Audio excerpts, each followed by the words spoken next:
अस्सलाम वालेकुम फ्रेंड्स। नाम है रमीशा। रमीशा नाम के मायनी है फूलों का गुलदस्ता। नाम है तैयबा। तैयबा नाम के मायनी है गुनाहों से पाक। नाम है अरीदा। अरीदा नाम के मायनी है चाही जाने वाली। नाम है जरताशा। जरताशा नाम के मायनी है सोने की तारों से बनी। नाम है हन्नैन। हन्नैन नाम के मायनी है प्यार के काबिल। नाम है वासफिया। वासफिया नाम के मायनी है किरदार खूबी। नाम है वासिया। वासिया नाम के मायनी है रहनुमा रहबर। नाम है माइज़ा। माइज़ा नाम के मायनी है फ़र्क करने वाली। नाम है वबीबा। वबीबा नाम के मायनी है अता करने वाली। नाम है वादिया।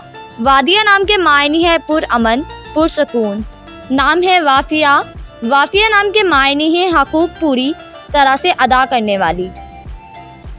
नाम है वदीदा। वदीदा नाम के मायनी है प्यार करने वाली। नाम है सोमिया।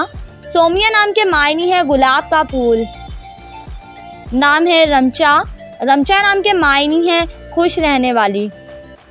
नाम है ऐनी। ऐनी नाम के मायनी है खूबसूरत आँखें। नाम है आर्या। आर्या नाम के मायनी है शानदार अजीमुशान। नाम है तानिया। तानिया नाम के मायनी है परियों की शहजादी। नाम है नवीरा। नवीरा नाम के मायनी है फूलों की पंखुड़ियों जैसी।